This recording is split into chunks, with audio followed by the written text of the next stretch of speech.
The Uconn Huskies are in total control of the college basketball world. Dan Hurley's the king of the world. And is anyone going to stop this team from continuing to just run through March Madness and be the model program right now in college basketball? Christian here with Nick and Dave Borges from CT Insider. So, Dave, UConn's at the top of the mountain right now. Is anything going to possibly knock them off? How are you feeling? How is the program and the fan base feeling about this season? Yeah, I mean, look, they should be strong again this year, no question about it. They're going to be younger. They're going to be relying on some freshmen, some sophomores who didn't play a whole lot last year. They got those freshman newcomers along with a couple of transfers who are going to have to mix in with the group. But pick against them at your own risk. Dan Hurley has proved it last year when he lost several players to the NBA. He just reloaded and was even better with one of the greatest teams in college basketball history, certainly recent history. So I think they're going to be very good. I think the fans I think UConn fans are confident that they're going to have a good season. What could knock them off the top of the mountain? They've been very blessed with health over the last couple of years. So they're going to certainly hope that that doesn't catch up with them this year. But otherwise, I think they're going to be very good again. Yeah, Dave, you talked about just reloading. I'm a big Aiden Mahaney fan. I love this game at St. Mary's. I think he still has 2 or 3 years under his belt left to play with UConn. At the end of his career, do you think he can be better than Tristan Newton was, even though Tristan Newton was the first All-American national champion? I just love Aiden Mahaney's upside. I think that he's a winning culture player. He'll win plenty with UConn. Title or not, do you think that he will end up better than Tristan Newton? Well, it's hard to say because Tristan Newton was a first-team All-American, was the Final Four most outstanding player, and was a second-round NBA draft pick. Probably should have been Big East Player of the Year. Will Aiden Mahaney reach those heights? I'm not sure. It's pretty hard. It's a pretty hard ask for anybody. I think he'll be very good. Last year at St. Mary's, he didn't quite build off of his freshman year as much as maybe people expected, perhaps in himself included. And Dan Hurley has mentioned a couple of times this summer that he's really got to sort of toughen up a little bit to be ready for these Big East wars. Not the biggest guy in the world. So, he's going to have some challenges in adjusting to the Big East and playing here, but I think he'll be very good. I don't know if I would put my money on him surpassing Tristan Newton, only because of Tristan Newton accomplished so much here.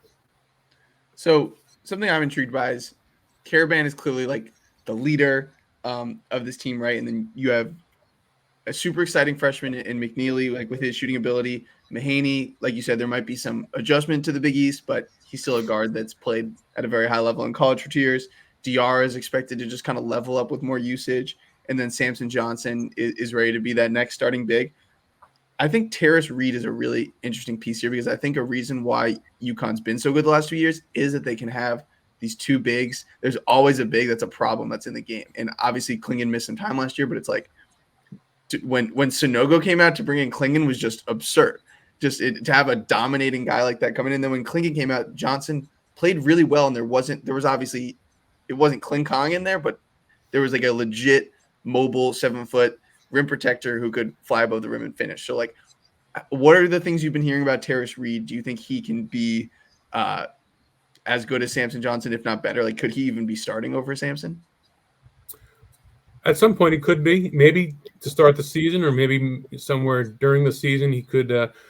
But I don't think that's hugely important to Hurley and the coaching staff. I think both those guys are going to, for instance, even let's just assume Reed does come off the bench. I think he's going to play a lot more than Klingon did as a freshman, and probably more than Samson did last year as a backup junior. He's different. He's what, about 6'9", 6'10", really good footwork, really offensively skilled.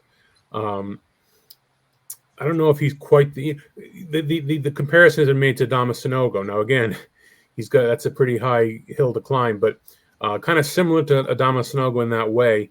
I think the two-headed monster this year is going to be a little different. First of all, you don't have a 7'3" guy in the mix. so you don't quite have the same rim protection. Sampson is a good shot blocker, but I'm not sure Reed is in that department. We'll find out. But bottom line is they're going to have two very, very good centers again. They're both going to play a lot, and it'll be different in the last 2 years, but it should still be very, very effective. And I think Reed will be a very good addition.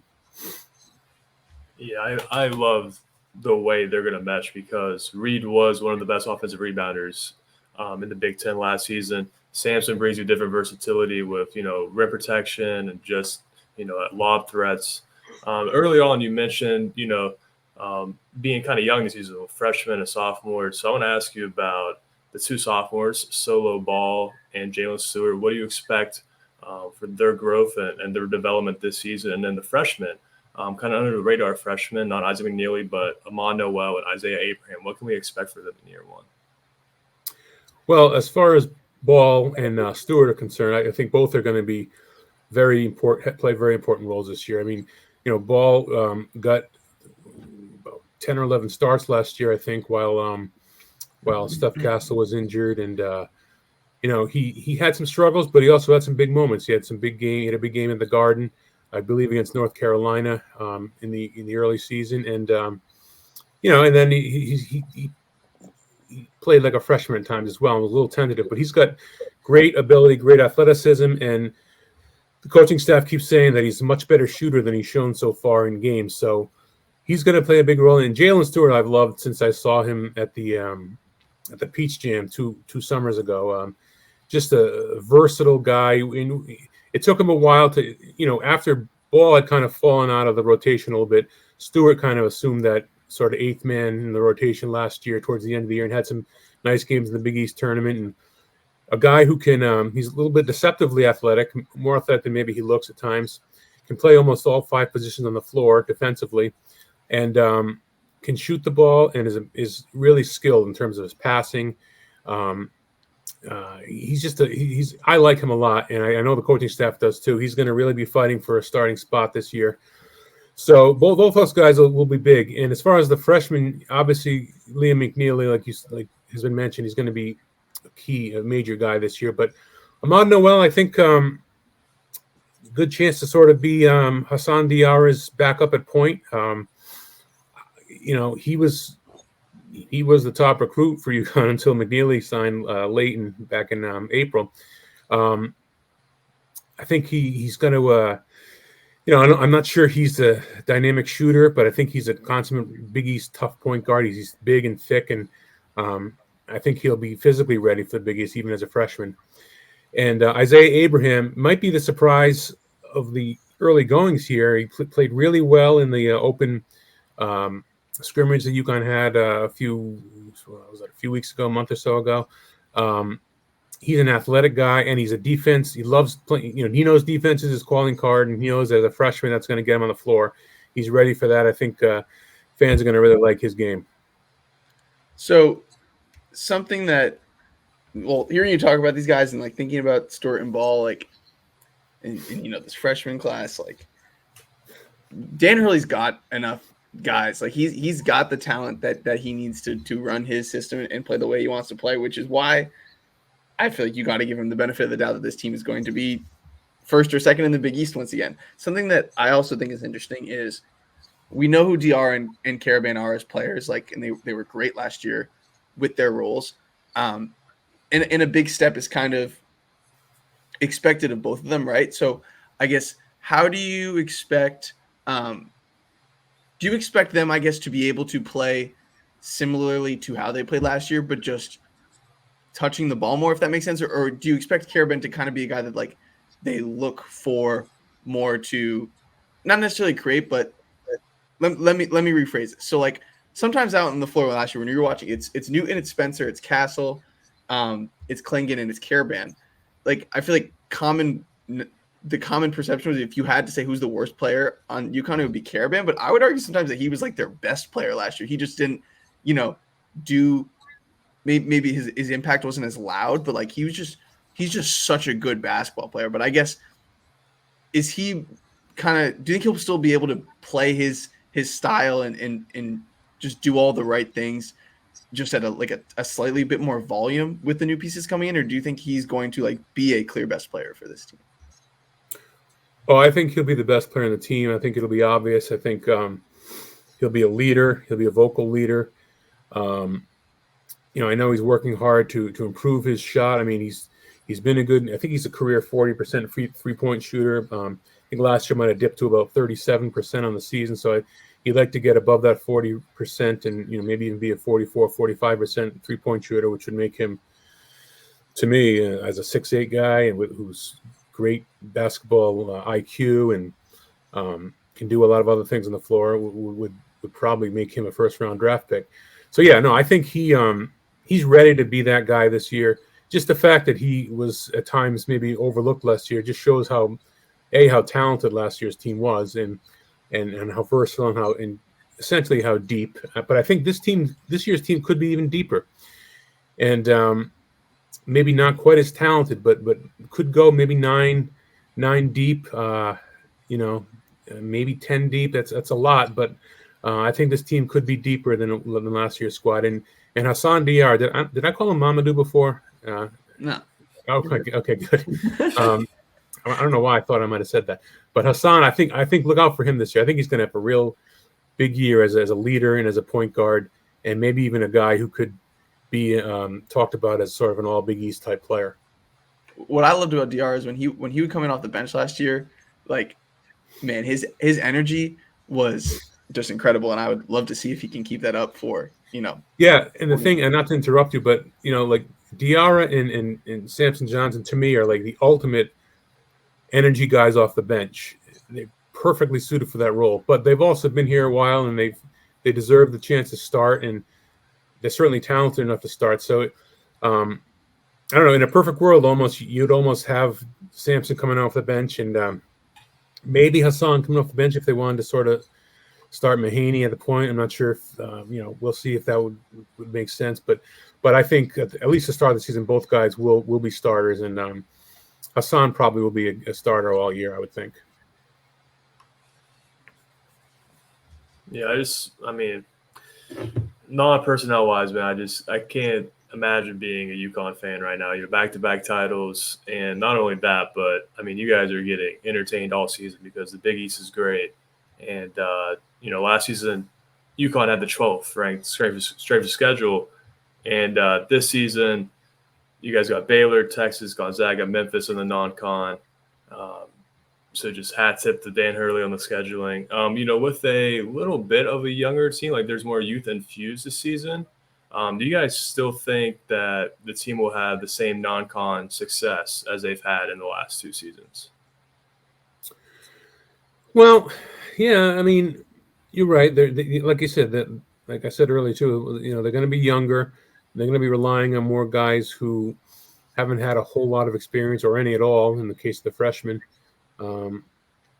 Possibly. I mean, you look at the Maui Invitational, like you said, they'll play Memphis first, and then afterwards, good chance they play Michigan State, who's a sort of a borderline top 25 team, and then there's a good chance they could play North Carolina or Iowa State or who am I forgetting? Auburn, all of whom could be top 15 teams this year. So that's going to be a tough tournament out there in Hawaii. The road game in Texas is no such thing as an easy road game, particularly against a program like that.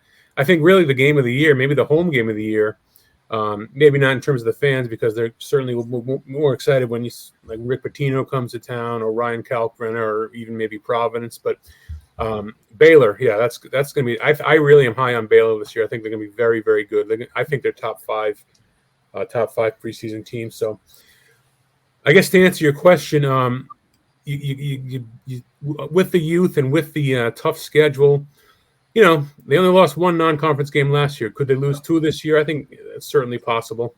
And I forgot about Gonzaga too at Madison Square Garden. So it's a tough go. Maui's going to be tough. Baylor's going to be tough. Tough road game at Texas, Gonzaga. They won't come out of that unscathed. I don't think. I'd be surprised if they did. Last one, McNeely. Are you expecting him to be a one and done type player? I haven't really seen him play other than the again, that open exhibition they had. We're not allowed into practices. It's tough to say. I've heard great things, not just the usual coach speak, but from players and from people around the program that he's looked really good. I think, just talking to him briefly, I think he expects to be a one and done. He probably won't come out and exactly say that, but I think he definitely expects that. So, I think there's a good chance that he goes into the season thinking and expecting to be one and done here, and ultimately that happening. Could be a lottery pick. So, I think he's the real deal. He's going to be fun to watch. Well, awesome, Dave. Thank you so much for your time, providing some nice insight onto this roster. And just last thing to leave with, if Uconn and the program and the fans, could they be feeling they already have every reason in the world to be feeling great, but having the cherry on top of turning down the Lakers and having the Lakers curl after him is a pretty cool thing, right? Like that's got to be something that people are going to hold on to, that they got to keep him. And don't forget Kentucky too. Kentucky wanted him back in early game. So he turned down two of the premier basketball programs in the country, in the NBA and college. So it's really amazing. Uconn was an incredible hire, and Uconn has really benefited greatly from Dan Hurley, and now they get to basically say, he gets to go out on the recruiting trail and say, I turned down Kentucky and I turned down LeBron and the Lakers. So why don't you come play with me? That's a pretty good recruiting tool right there. Absolutely. Well, thank you so much, Dave, once again for hopping on, and hope you enjoy a great basketball season coming up. All right, guys. Thanks. Good talking to you.